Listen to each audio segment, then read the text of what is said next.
Tabe, jumpa lagi dengan saya di Negara Bijaksana, channel yang membahas sebuah persoalan populer di Indonesia secara bijaksana dan dijamin dengan pemikiran terbaru.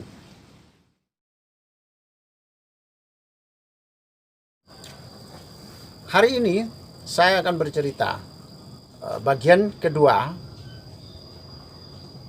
Kalau di bagian pertama, mengapa anak-anak saya harus memilih atau saya memilih sistem pendidikan PDC? Kali yang lalu alasan psikologi anak, kecemasan, penderitaan anak. Maka kali ini saya akan bercerita tentang perbandingan antara prestasi perkembangan anak ketika menjalani dengan sistem PDC dengan sistem di persekolahan. Diam-diam sebenarnya PDC itu adalah sesuatu tradisi hidup keluarga saya sejak anak-anak saya masih balita. Sudah ada tradisi sistem semacam itu, sistem pendidikan keluarga kami seperti itu. Maka saya sudah mengikuti perkembangan pendidikan anak-anak saya, keterampilan, kecerdasan, budi pekerti, perilaku dan macam-macam. Sejak mereka masih balita saya sudah ikuti. Sehingga saya bisa membandingkan ketika mereka tidak sekolah, belum sekolah, dengan ketika mereka masuk sekolah, ada perubahan di mana. Ternyata ketika mereka belum masuk sekolah, hidup dengan kami dalam satu keluarga, yang terlihat adalah mereka memiliki keberanian berbicara, keberanian protes, keberanian melakukan sesuatu yang mereka inginkan. Meskipun itu berbahaya, keberanian melakukan, keberanian mengajukan pendapat mereka sendiri. Kegembiraan yang luar biasa. Tidak ada waktu bagi mereka untuk bersedih. Melihat mereka selalu gembira, selalu sumringah, selalu semangat, selalu percaya diri juga. Ketika masuk sekolah, pelan-pelan semua itu terlihat menurun. Mulai terlihat malu, mulai terlihat sedikit takut, mulai terlihat kurang berani mempertahankan pendapatnya. Ini artinya ketika mereka masuk sekolah, ternyata perubahan watak dari yang bebas menjadi tidak bebas, dari yang periang menjadi sedikit pendiam, dari yang pemberani menjadi ragu. Ada perubahan. Perubahan ini saya sangat sedih. Saya melihat mereka, saya sangat sedih. Saya berharap ketika masuk sekolah mereka akan berkembang jauh lebih pesat daripada yang saya lakukan treatment di rumah atau di luar. Ternyata berubah lebih buruk. Disitulah saya merasa bahwa ini tidak cocok. Sekolah bagi saya bukan lagi tempat membuat anak-anak berkembang jauh lebih bagus daripada di rumah. Ternyata dalam kisah saya membuat mereka berubah lebih buruk. Ternyata di sekolah membuat orang menjadi takut.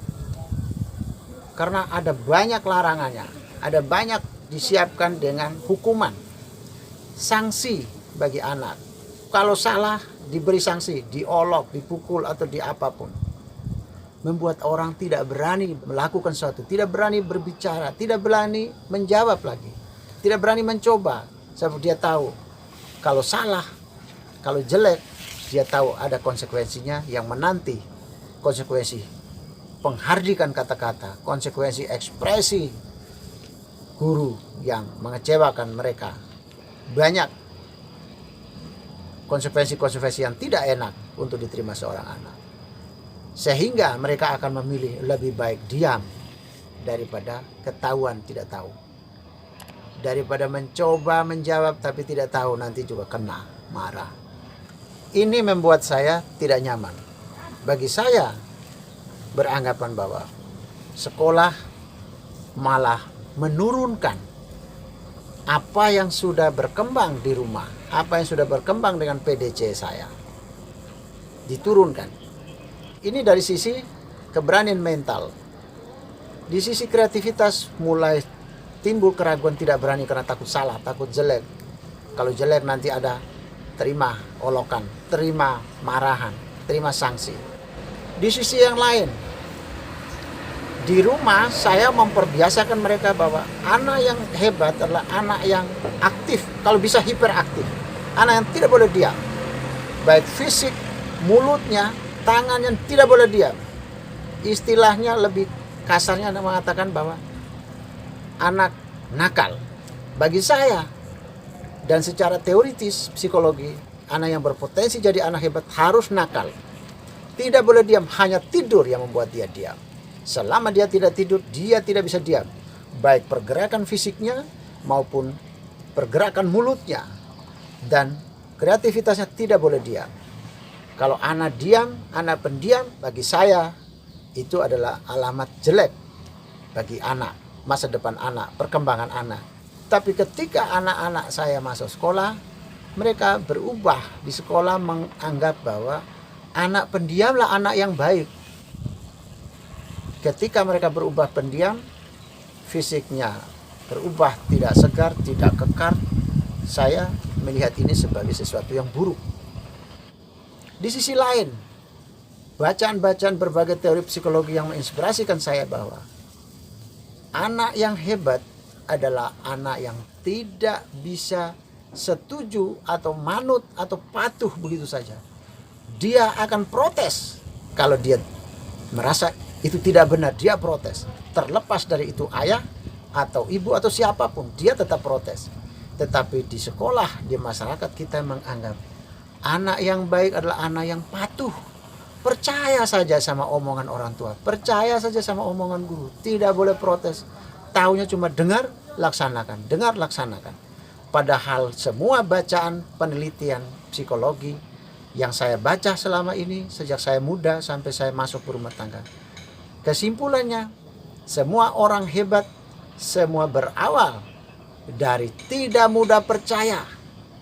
Semua anak hebat dalam masa depan adalah berawal dari mereka yang suka protes, suka bertanya. Bagi saya, ini adalah pintu masuk untuk mensuramkan kembali apa yang sudah saya bentuk dari rumah. Saya bentuk secara teoritis yang saya baca sejak saya muda. Jika itu sekolah berwajah semacam itu, berarti saya sedang memasukkan anak saya ke suatu masa, ke suatu pintu yang akan memproseskan mereka menjadi suram kembali. Oleh karena itu, saya harus tetap mempertahankan bagaimana caranya anak saya harus tetap diproses dengan sistem PDC ini. Masih dalam bagian mengapa saya harus memilih PDC untuk anak-anak saya, nantikan edisi berikut saya akan bicara tentang saya ingin membentuk cara pandang manusia lain menjadi mitra hidup, bukan lawan dalam hidup. Bagaimana sistem yang ada dalam PDC yang saya inginkan, dan saya hindari sistem persekolahan menempatkan manusia lain jadi lawan. Jika Anda setuju dengan saya, Anda seide dengan saya, berarti kita berada pada satu perjuangan yang sama, yaitu ingin melihat Indonesia menjadi lebih baik, Indonesia menjadi negara yang bijaksana yang kita impikan. Caranya adalah dengan Anda memberi dukungan dan berpartisipasi dalam channel ini. Subscribe di bawah channel ini, bunyikan lonceng di sampingnya untuk menunjukkan Anda berlangganan secara gratis, dan ada pemberitahuan setiap kali saya mengirim edisi baru. Dan jika Anda setuju dengan ide ini, jangan lupa bagikan ke semua relasi Anda. Terima kasih.